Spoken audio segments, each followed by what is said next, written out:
And we are live. There we go. Good evening, ladies and gentlemen. Welcome to Darren Fletcher's first game in charge of Manchester United. We play the mighty Burnley at Turf Moor in one of the most interesting build-ups to a game in the most recent times. New interim manager, potential new tactics, players coming back. Ole Gunnar Solskjaer waiting in the wings. 3 points up for grabs. Liverpool play Arsenal tomorrow. There's loads of Premier League games on tonight. A Wednesday has never been as exciting as this one. So you ask, what is Darren Fletcher's first starting 11? Let me pop it on the screen for you people, and we will definitely discuss it together. Let me just sort this layout. I prefer more of a bit of a rectangle like I'm on a phone there. So not too much change, to be honest with you, but there is one certain name in there I think most people would be relatively happy to see. And there was actually early scares as well that Matheus Cunha might not be available. I think he got off the bus late or something like that. I'm not talking like the 67 or the 10 to fucking Manchester. He got off the coach bus late, and people didn't see him. There was no sightings on video, so people just presumed he wasn't part of the matchday squad or he was injured. But he is in the matchday squad. We've got Le Mans in between the sticks. What a signing that he's been. Diego Dalot, Heaven, Leitcher, and Shaw as a back four. This is a back four, not a back five. It's a back five if you include Cat's biting me headphone wire, which I've just bought a new one because the other one snapped because he bought bit through the headphone wire. Anyway, it's a back four. A back four is what we're seeing today. Casemiro, Ugarte, and Bruno Fernandes in the midfield. Having Bruno back in, I have no idea how fit he is, because usually when a player comes back, you introduce them slowly and you bring them in and they have, 20 minutes, 30 minutes, and then you probably play them for a full game or give them 60 minutes and take them off to see how they are. Bruno is an anomaly. Bruno recovers quicker, can last longer in the game. He's like a Duracell bunny a little bit, and he's obviously he's a lot better. I'm not saying Duracell bunny like what Fred got called when he was at United. I'm just saying in terms of his energy and his stamina and his output, he's very efficient. So having Bruno back in the team is absolutely massive, because when we don't have Ahmad and Mbeumo, obviously Amarin said our three most creative players were out. R.I.P. Amarin, by the way. R.I.P. Amarin in the chat. So Bruno Fernandes, and hopefully we see the Bruno, even though he's been having a fantastic season and no discredit to him whatsoever, it doesn't matter. And this is the one thing why I love Bruno Fernandes, and it's also the one thing why he's world class, and I will argue with anyone, absolutely anyone. Bruno Fernandes, regardless of whatever manager it's been. So obviously now he's had Ole Gunnar Solskjaer, he's had Ralph Ragnick, he's had Eric Ten Hag, Michael Carrick, Ruben Amorim, now Darren Fletcher, probably soon to be Ole again. Regardless, whoever it's been, whenever he's been in that team, he's delivered for the most part. So having him back in is massive for tonight against a Burnley team who will try be stubborn. They'll try get the crowd behind them. And they'll try kind of be as compact as possible and hard to break down. But when you have someone like Bruno Fernandes, it's easier said than done. And then naturally, the front three was always, in my opinion, going to be Dorgu, Sesko, and Cunha, because Dorgu's the only one who has winger traits, who can go a little bit 1v1, who's quick, who's powerful. Obviously, he was brought in as a wing back, but he did play on the right wing for Lecce quite a lot. I think actually played most of his games for Lecce on the right wing. He's an inverted footer. He's someone who can carry the ball. So, that kind of makes sense you putting him there, because no one else. You've got Shea Lacey, but Shea Lacey's played about 40 minutes of football. So going with Dorgu was the more logical kind of thing. And I'm very, very, very interested to see how Benjamin Šeško plays. If Bruno Fernandes is directly behind him, like he was with Anthony Martial and Rashford and these kind of things, I'm really, really interested to see Bruno pushed up the pitch. If you've got Casemiro and Ugarte behind them, they can do all the dog work and the sweeping up. In regards to when Bruno picks it up in that 10 in the front four, that's when he's going to be super, super dangerous. And obviously he'll drop back in and he'll help as much as he can in terms of the build-up. That's where I think we'll lack, if anything, building up from the back. But you have got Lisandro Martinez. I just think Cass and Ugarte are someone, especially Ugarte, he's not someone who retains the ball and gets the game ticking. I think that'll be left for when Kobbie Mainoo comes on. And Mainoo's on the bench, by the way. So today, I'm not even mentioning that at the start when we was talking about it. Returning to the squad, you've got Kobbie Mainoo, you've got Mason Mount, you've got Harry Maguire, and you've got Bruno Fernandes. That is mega having those players and leaders. Luckily, Leach came back from his injury. I was seeing a quote before an interview saying he didn't think he'd ever play football again, which was like quite astonishing. And considering the impact that he's had since he's come back in, he's been absolutely solid. If you can get Maguire back in for that leadership, although Heaven has been incredible, you can give Leacher a bit of a rest in certain games. Obviously, Maguire in a game against Burnley would probably start anyway, usually. So that's fine. Shaw as a wing back, not as a wing back, sorry, Jesus. I'm so used to, I've got Amrim's back 3-5 system imprinting in my head so much. I'm automatically just saying wing back. Full back, Luke Shaw at full back, Dalot at full back. Dalot needs to play better. He had a bit of an increase in form, and then he's dropped off again and gone back to the old things that Dalot was doing, and that's what seems to what he's done. I think Shaw's been in pretty good form. So yeah, all in all, I'm not mad at that team at all. You will see the likes of Mount and Maguire and Mainoo get on the pitch, I'd imagine. But also not just that as well. The bench looks more premium. It looks more, you've got like way more options. You've got Bayende, and that's not the start of the premium options, but this is just the bench in general. Bayende, Maguire, Malacio, Lenny Yoro, Jack Fletcher, Shea Lacey, Mainoo, Mount, and Xerxes. So Jack Fletcher on the bench, no Tyler Fletcher. That's an awkward conversation on the way home, but that's for Darren Fletcher to solve. No problem with that. Let's see what everyone else thinks, because there's loads of these in the chat. So please do leave a like on the video for us and subscribe to the channel and let us know how you see this game going down. Any opinions on the starting 11, opinions on the game in general, and we'll talk about it. Deniso says, I hope Maguire isn't playing. That's why he's always injured. Nice positive start, Deniso. Love to see that. He's back in the squad, and I, for one, actually do hope he gets on the pitch. Mason Mount, Bruno Fernandes coming bench. Lisandro Martinez will get midfielder. No, he won't be in midfield. I highly doubt that. Who knows? Maybe Fletcher's gone with a back five. Could you imagine? Dorgu can be our Adama. If he's not quick enough to be Adama.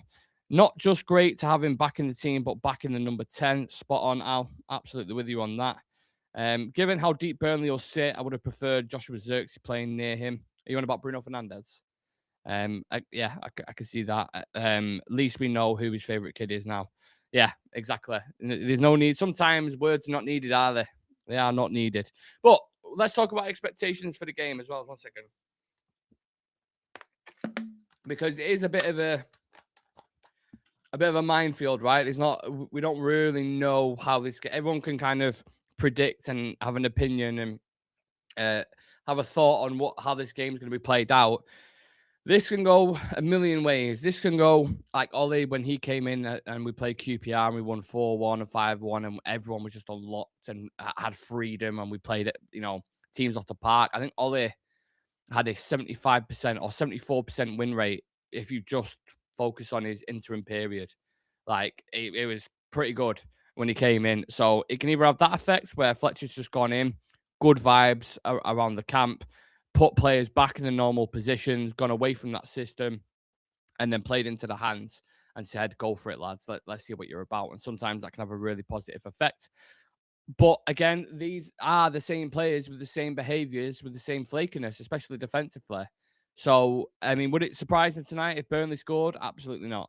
It wouldn't, because you can have all the positivity, all the momentum, all the confidence in the world, but we've shown consistently this season, and this is not me popping the confidence balloon, but we have shown this season that we can be very fragile against any team and teams near the bottom, speaking more specifically. Don't forget, ladies and gentlemen, we have dropped points to Nottingham Forest, West Ham United, Wolverhampton Wanderers, and Bournemouth near the bottom of the table, and there's probably more that I'm forgetting about, but we have dropped points to them and we've conceded goals.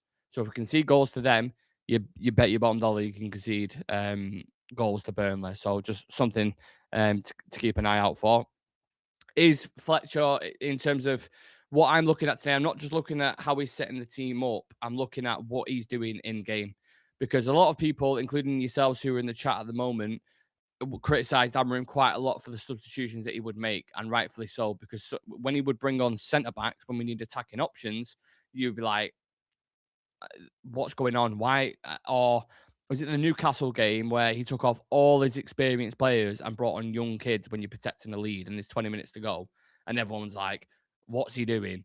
So there was evidence and behaviour of him doing it for the past couple of months where people would just be picking the brain and going, "Why the fuck is he doing? I don't understand it." So I'm intrigued to see how he manages the game. You know, if the game goes against us a little bit, if Burnley get a bit of momentum or they start swinging crosses in. How does he tweak it? How does he change it? Does he have that in-game management ability to do that? It could only be for one game. It could be for the Brighton game as well. And then we see Carrick or Solskjaer, who obviously have a lot more experience to lean on and have done, Michael Carrick respectively. Done a season with Middlesbrough, or season and a half, I think it was. And obviously Ollie's been with Mull, Cardiff, and obviously Man United for 2.5 seasons. How long was Ollie with us now? I can't remember. I think he's done the most games at United, Ole. So out of Moyes, Van Gaal, Mourinho, correct me if I'm wrong, people. Obviously forget the interim managers, but Ten Hag, Amrim, and Ole. I think Ole's done the most games for us post Fergie. And he might add to that tally, you know. Surprised by Maguire and Mount being back since Fernandes and Mainu return. Adama from AliExpress. Would love if Fletcher played a back six just to boil piss. This formation says it's Ollie then. Yeah, do you know what? This is what I would actually imagine, basically. And let me get it back on the screen. Ole Gunnar Solskjaer will not do too much different from this. I think Maguire will definitely be back in the back line because he speaks about him like he's his kid, glowingly. So no doubt Maguire would be back in there. We don't have McTominay or Fred anymore, so the McFred partnership cannot continue. Obviously, Dalot played under Ole. I can't really remember how frequent of an option he was under there. Obviously, Dalot was bought under Jose Mourinho, so I don't think he was great under Ole from what I can remember. I think he had a loan period as well at AC Milan, didn't he, when Ole first came in? Because I remember Ahmad scoring a header against Milan and Dalot. Did Dalot play? Or Dalot at the time was on loan there. I can't remember. Shaw is another one he knows very, very well. Bruno is another one who's absolutely started as the 10. I think it's interesting to see Casemiro, no doubt, will continue in that team. Mainu will probably come in. So will it be Casemiro, Mainu, and Bruno potentially as your midfield? Has that got enough legs? Can Bruno go a bit deeper? Can Mainu push higher? Will that midfield three work? I'm not so sure, to be honest with you. I don't know. I don't know if it was the way Ten Hag set up with the midfield, because obviously we had a midfield at times with Casemiro, Kobe, and Bruno, or we had Casemiro, Eriksen, and Bruno Fernandes. But again, there's no legs in there. Casemiro and Eriksen, legs, like fucking hell. I just look at the climate of the Premier League at the minute, and I think Caicedo, Declan Rice, like these leggy players who are obviously quality on the ball as well. Enzo Fernandez, even Andre Santos for Chelsea, Gravenberch, Szoboszlai in Liverpool's midfield. Like they're all good technically. They can all carry the ball. They're all powerful, strong, and they've got the legs to get about the pitch as well. So I think we miss some of them qualities in the midfield, which is why they want to sign someone like a Carlos Baliba. So I don't know if that would work, but you only know by trying it, right? Do you know what I mean? You only know. I think you have to be a lot more of a for me, you either go one or two ways. So the way we did it when Ollie was first in, we had a bit of a deep defensive line, and we'd have two of the pivots sat in front, and then we would move it quickly. It'd be counter-attacking football, get it to Bruno, and Bruno will feed it. A lot of the times, though, there would be under Ole, the defense would be on the 18-yard box with the two sat in front, and then the four attackers would be a huge gap between them, and it would cause a lot of problems. When you can't attacking against teams like City, Arsenal, whoever it is, or Liverpool playing a high line when they had like Van Dijk, etc. Well, they still have Van Dijk, but they play a high line and you can exploit that space. We would play really, really well, but then we play teams like we're playing tonight, like Burnley or teams near the bottom who would just sit back and make it compact and put the onus on us to go and create and have possession. That is when we would typically usually struggle. So I doubt he's going to make the same mistakes and go for that. I'm sure he's learned a few things. This is if he does come back in. But and then there's another way where Ten Hag would have Casemiro on an island on his own.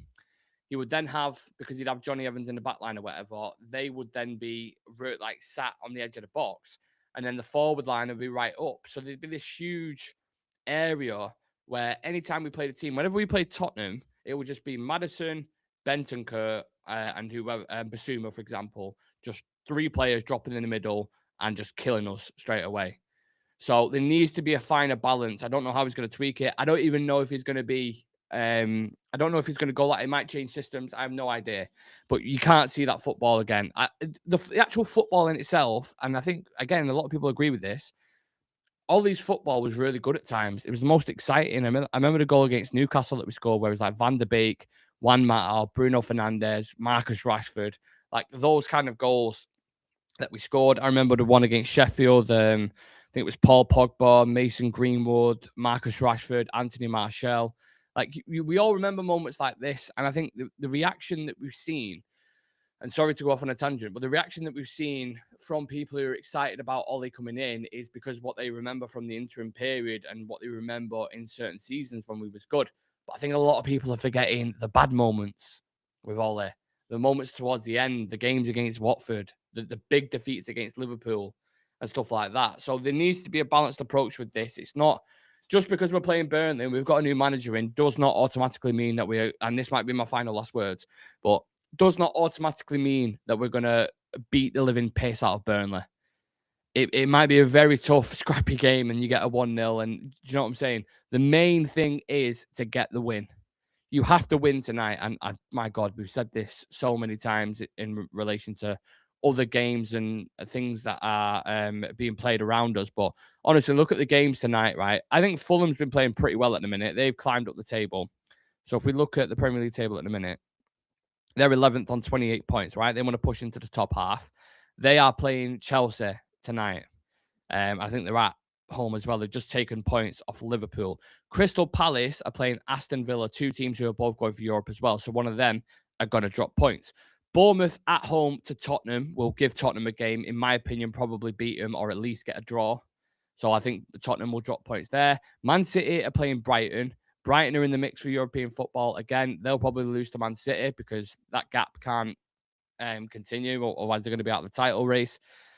And then Newcastle have got a tough game against Leeds United, and anything can happen in that as well. So if we win, you can go and level on points to Liverpool. You're back in the mix. You're talking 5th place again. I don't know what's going to happen in the Chelsea game. And conversations, and you get the wheel going then, ironically, because Ollie's at the wheel or whatever, 2.0. But you need to get a win. You need 3 points on the board tonight because we've got tough games coming up. Brighton in the FA Cup, which obviously is irrelevant to the actual league, but still a very tough game, even though we've beaten this season. And Ollie don't forget, Ollie would struggle against Brighton.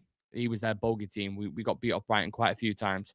And then we've got Man City and Arsenal, who I don't know what would happen. I think we might have a huge say in the title with them games, depending on how we're playing, where the confidence is at, what kind of players we've got back. So an exciting time. I feel more enthusiastic going forward at the minute than I did under Amrit. I just thought the football got so stale under Ruben. It was a joke. Sup, Nick? Lads in the chat, we've got James McGoggin saying they'll play and boom up top. He's too good for that. Dan, is the idea not to have a squad where the level of our 11 doesn't drop with rotation? This is just an early step towards that. YeezyCon saying as long as Ollie doesn't get the job permanently again, can't get sucked into that trap as could have been, can't get sucked into that trap as that could have something Ineos typically do to save money. All right, everyone, UTFR in the chat as well. Let us know your thoughts if you are just joining us on the game in itself. Yeah, on the Ollie thing, I'm kind of torn because I'm all for him coming in, and if he has a similar effect, which lightning don't strike twice, I don't think he's going to come in and have a 75% win percentage. I would be absolutely shocked if that happened. Can he come in and have a good effect on the team and bring those vibes back and push us to get European football to enter the season? Potentially, and I'll be okay with that. But you can't make the mistake of that feeling being there again and people saying, oh, you might as well sign him on a permanent basis and bring him in. Let him do it all again and do this. And I just like, there's a really risky line there to go across to do it, with people getting sucked back into that thing if we get really good results again and momentum and confidence. And for me, like, I mentioned this to a journalist we speak to quite a lot before. Like, Ineos and Wilcox and Barada preach and go on about how they didn't see a tactical evolution from Ruben Amorim, and the team wasn't evolving. It felt stale, and they wanted something to change. So let's throw that back on Ineos. Where's the evolution from Ineos? Because when Ineos came in, right, they were about pure football on the pitch, and we'll make sure that gets better. Since they've come in, they obviously decided to stick with Erik ten Hag and spend a load of more millions of pounds on players, and then went back on that decision and sacked him. Whether that was to do with the FA Cup win and riding off the fans' emotion, I don't know. But that was a wrong decision instantly. And then all the stuff with Dan Ashworth was an absolute nightmare, and chasing him for so long on gardening leave and then bringing him in, and then he leaves after a month over disagreements and stuff over certain things. That was a load of stupidity. Then we have our worst league finish in the Premier League era, with Amorim coming in and obviously sacking ten Hag and bringing him in. Then this season, we've lost or dropped points to 5 teams near the bottom. We've not got a great record at Old Trafford. We've kept 2 clean sheets all season. I think we're probably in the mix for European football simply because everyone else around us is pretty shit as well, which is quite fortunate for us. And then you've got to a point where you bring in the manager, an interim manager who got sacked when Ten Hag came in. So the manager you had when you first took over United, or 28% stake, whatever it was Erik ten Hag. He was the man who took over Ole when Ole got sacked, and now Ole's coming back to the club. Do you know what I mean? So it's kind of like, where's the evolution in this? This is the same thing that we were seeing under Ed Woodward and Richard Arnold and Murtough. Now, the recruitment, I will say, is better, 100%.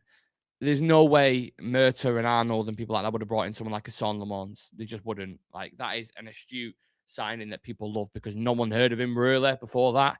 And he's coming and he's been solid. And we spent 20 million. The kid's 23. So, and his ceiling's massive. So that's huge. Like, players like that, Cunha and BRUNO, great signings. Like, recruitment's better. But you can't say if you're a uni student and you're doing an assignment, should I say, on Ineos, and you're marking scores out of 10 or whatever, they're probably getting a 5, 6 max. And that's not good enough. If their ambition and what they write on the wall is Premier League 2028, that's where they want to be, or at least challenging for it, and you want to get on that path, you're nowhere near it. You're absolutely nowhere near it at the minute. This might change when we get players back, Ahmad and BRUNO, and everyone's fit and firing and going. We might get European football, but it's like, does anyone truly believe we can compete with the big boys at the minute? We can't. I think the teams above us are better. I think Arsenal, City, Villa, Chelsea, and even Liverpool, they all have better squads than us at the minute. We're too inconsistent, but we might sneak in there. Niall Bradley saying, who directed going to win all the Premier League games this evening? Who directed going to win? I don't get that. Repeat the question or mention it. Yeah, I don't understand that question, to be honest with you. Nick, imagine Old Trafford on Derby Day. You are my Solskjaer, my Ollie Solskjaer. I know. Look, fans are going to be there for the hype. They're going to love it. I'm all for it. I'm never going to go against Ollie coming back to the club and helping us out because I don't think technically there's a better option at the minute if you're going to bring in someone just purely on an interim basis. I thought Ollie was going to get not sacked. Oh, Jesus, not just yet. I thought Ollie was going to come in yesterday, so we had a show prepped. And I thought, right, we can't sing Ollie's at the wheel, tell me how good does it feel. We've got, was it Sancho, Paul Pogba, and Fred, Marcus Rashford is our born and bred. We can't sing that because Rashford's on loan at Barca. God knows whether he'll come back or not. Pogba's not here anymore. Sancho isn't here anymore, thank God. And Fred's not here anymore. So none of those players are here. So I thought, how can we change that? And let me know if you think this fits. So it'll go, Ollie's at the wheel. Tell me how good does it feel? We've got Ahmad and BRUNO and Ben. Kobbie Mainoo, he's our born and bred. Away, MUFC. Can it work? Let me know, please. Anyway, I've not even started speaking about the game yet. I'm just speaking about vibes and all that. We need to definitely try with Luis Enrique. Yeah, I put this in the group chat yesterday. I saw that he rejected I saw that he rejected a contract with PSG, and if that is the case, absolutely, please. He would be my number one option if Luis Enrique is available. The way his teams press and the way they keep hold of the ball, yeah, give me Luis Enrique all day. Who's your favourite in the summer, Nick? Sure, we spoke about Nagelsmann the summer before Baldy left. I think I've kind of just answered that. But if top 3 managers right now, it depends if you're talking realistic or unrealistic. If it's semi-unrealistic, I'm talking Luis Enrique, Unai Emery, I've already said him, and Thomas Tuchel. They're the 3 I think can come in and really do a job there. And don't forget, 2 of them are Premier League proven as well. And people might say, "Oh, we're Premier League proven," and blah blah blah. Ten Hag came from Ajax, had no Premier League experience. How did that go? Ruben Amorim came from Portugal, no Premier League experience. How did that go? Do you know what I'm saying? So I think it works with players. I would prefer to do it with managers as well. But I think Luis Enrique's capabilities, yeah, I think he's an unreal manager, to be honest with you. Ollie's at the wheel. Tell me, how does it feel? We've got Bruno, Mateus Cunha, and Ahmad, Kobe Mainu, and Mank born and bred. I think my version's better. I'm sorry. I think it is. But I appreciate the suggestion. Doing a shit job, mess up manager, and maybe I just didn't sing it right. Probably didn't sing it right. Mess up manager positions to do best of ability. I struggle to read Lucky Singh. I appreciate you in the chat, Lucky Singh. You're always watching every show. I really, really do appreciate it. But I struggle to read out your comments. I feel like I'm having a stroke when I'm reading them. Right, let's talk a little bit about Burnley then. Not having the best of seasons, are they? Burnley currently 19th in the Premier League. 3 wins, 3 draws, 14 losses, 12 points at the minute.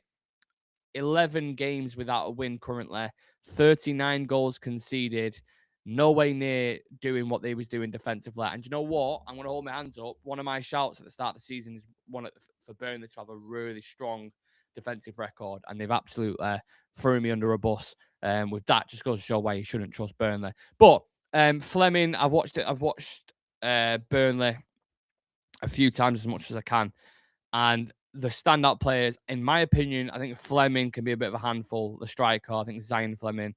Since I don't think he was starting for them at the start of the season, and since he's come into the team, he scored 5 or 6 goals. So he's a bit of a handful.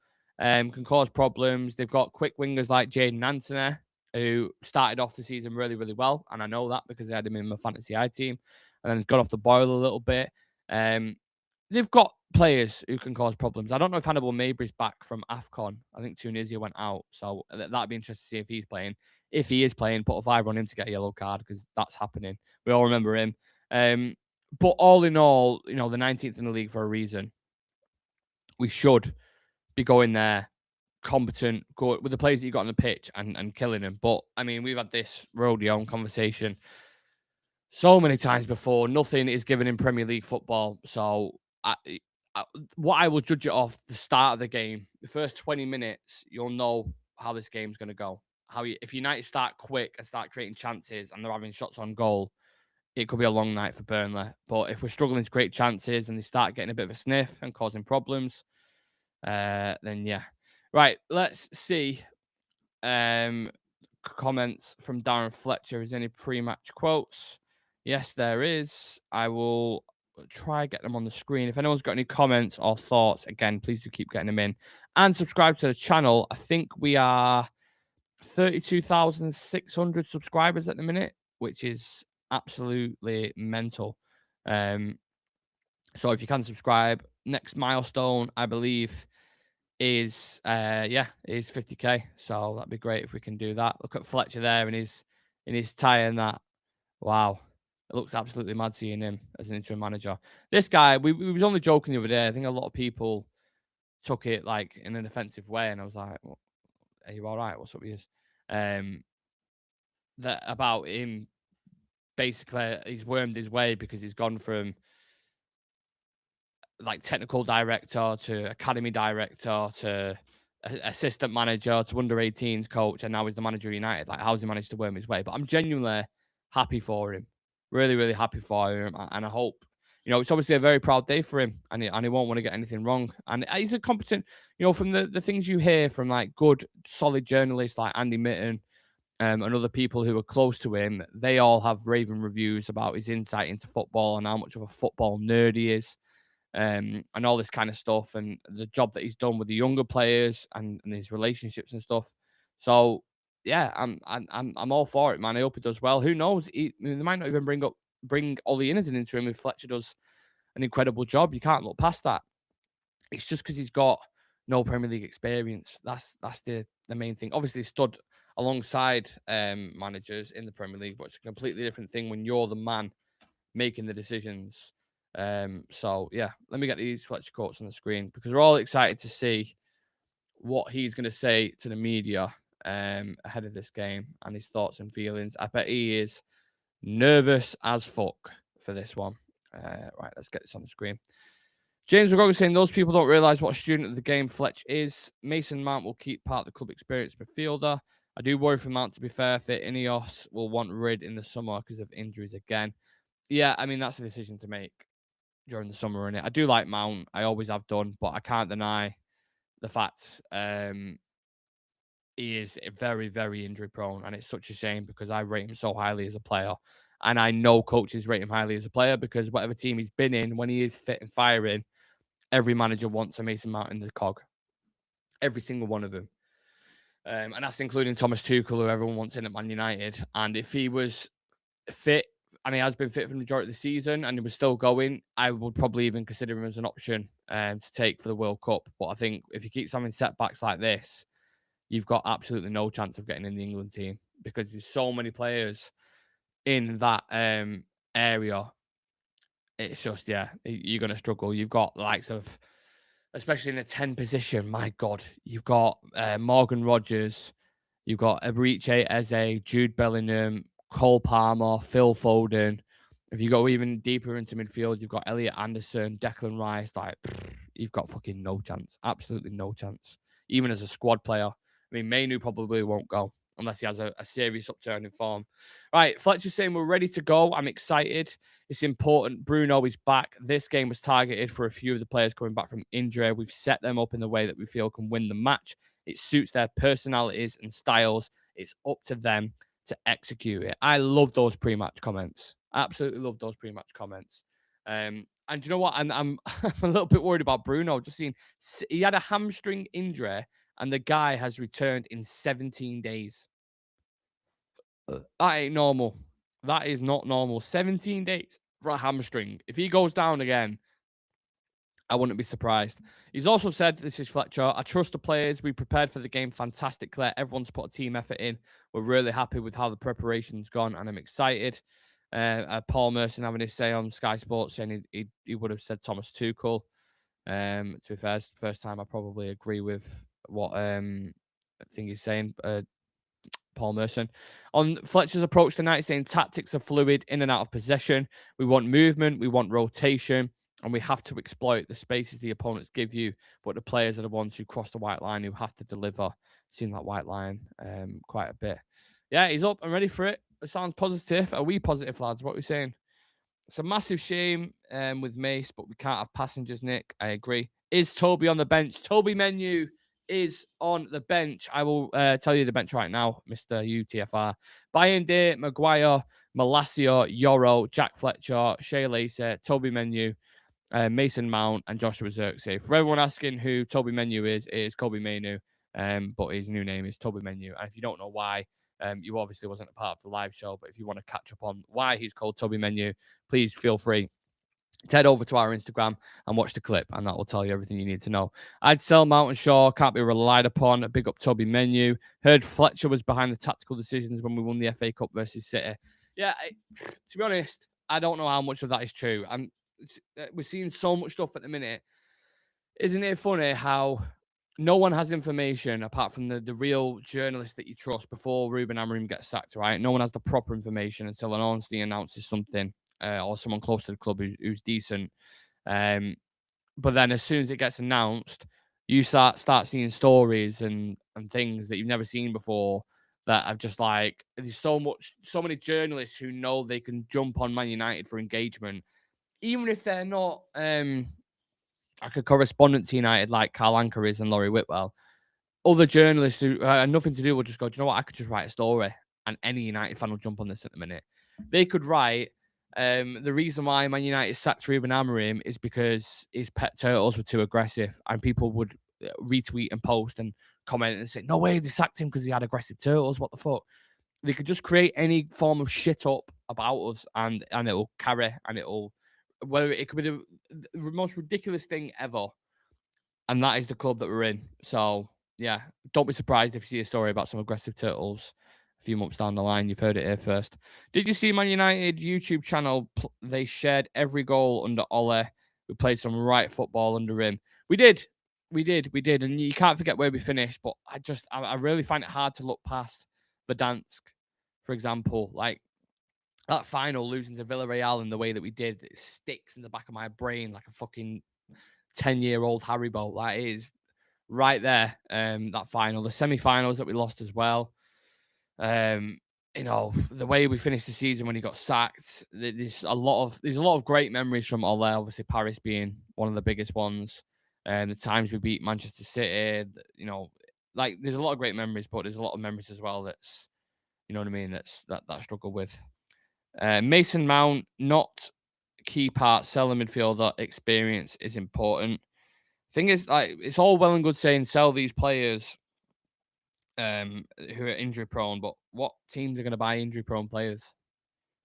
Especially, you go, all right, we'll sell you Mason Mount,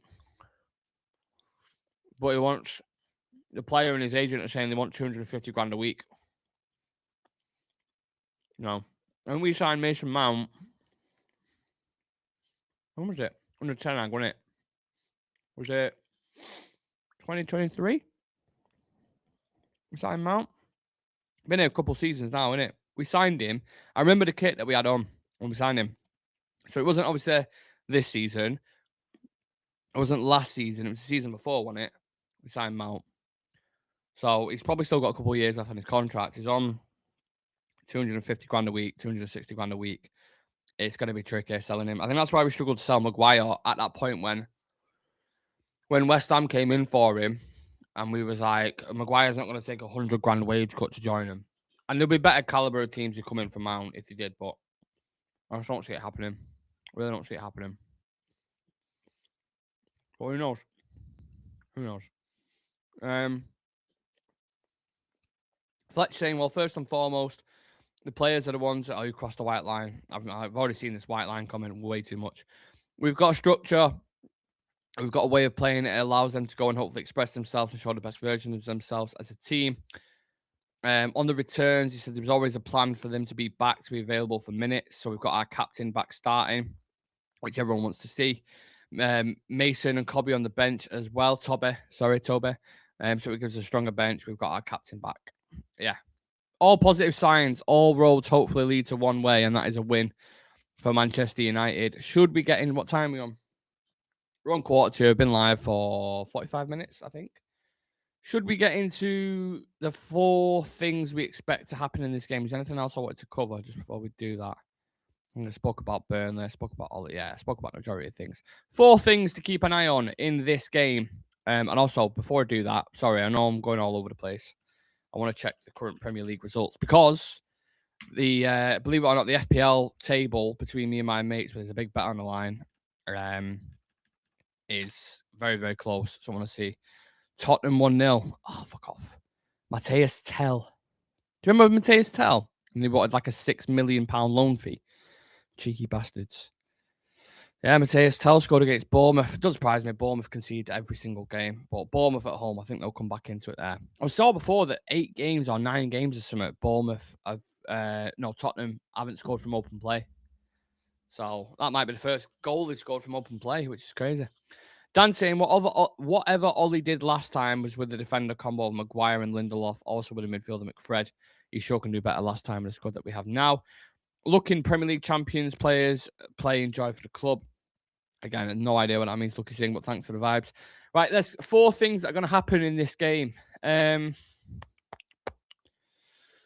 this is tough. I really don't know what to expect. It's going to be Bruno Fernandes is to have a big impact. His score or assist for sure. That is going to be one thing. Let me write these down so I remember him for when we do the post-match presser, which me, Sam, and Adam will be on the post-match presser. So please do come and join us. Should be a really good one, hopefully.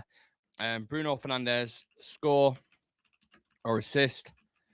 I will go with Kyle Walker, yellow card. I think that's an absolute tap-in. He's got 7 yellow cards this season, which is joint most with Lewis Dunk and... Who was it? Lewis Dunk and... Fucking hell. Come on, remember, Nick. His 3 players are on 7 yellow cards at the minute. It's Lewis Dunk, Kyle Walker. Oh, the other one's not coming back. The other one will come back to me in a minute. But Kyle Walker, I think, will get a yellow card in this. If Hannibal Mabry played 90 minutes every game, he'd definitely have the most yellow cards, but he doesn't because he's shit. Kyle Walker, yellow. I'll go... You know what? I'm going to go Sesko to score tonight. Benjamin Sesko will score tonight. And then, should we do a predicted scoreline? 2-0 United. Tell you what, the odds on that would be absolutely mint. Bruno Fernandes to score or assist. Kyle Walker, yellow card. Sesko to score. 2-0 United. There you go. Have that in your pipe and smoke a bit of that. I think 3 out of 4 of them will definitely come in. The scoreline, not so much, because scorelines are hard to predict. And also, we don't really keep clean sheets. Newcastle and Sunderland are the only teams we've kept clean sheets to. So, yeah. Right. Anyone else? Let's see what everyone else has put. Sorry, I read past it. For me, Nick, United failed Ollie. Not Ollie failing United. He asked for the likes of Bellingham, Rice, Haaland, and Caicedo. United give him has-beens. Oh, has-beens, right. I was thought you were saying like beans then, like out the tin. I don't know why. Yeah, that side of it, I understand. I get that. But even so, with the players, the quality that he had at the time, you still had the likes of like Raphael Varane and Harry Maguire you spent 80 million quid on, and you got David De Gea in net. Like, you still should have been getting better results, in my opinion. But maybe I'm too harsh. Maybe I don't remember as well. I don't know. Whatever Ollie did last time with defender combo, awesome midfield. Oh, sorry, I already read that out. Tyler Fletcher goal, Jack Fletcher goal, Bruno 2 assists, and Ugarte booked. UTFR saying Sesko double, Ugarte and Walker yellow card, United clean sheet. Wow. Yeah, the odds on that, mate. Jesus. Right. As you guys know, we always do a pre-match build-up, and because it's coverage, I understand. Who do you want to listen to? Do you want to listen to me, or do you want to listen to Sky Sports pundits and the analysis of the game? So I understand that, but I appreciate people staying with me for 45 minutes. Go and watch the punditry, get the build-up for the game, enjoy the match, and we'll have a conversation after it. Like I said, with me, Sam, and Adam on the post-match presser. Post-match presser? Jesus Christ. We're not in the press conference. Post-match review. We will be on.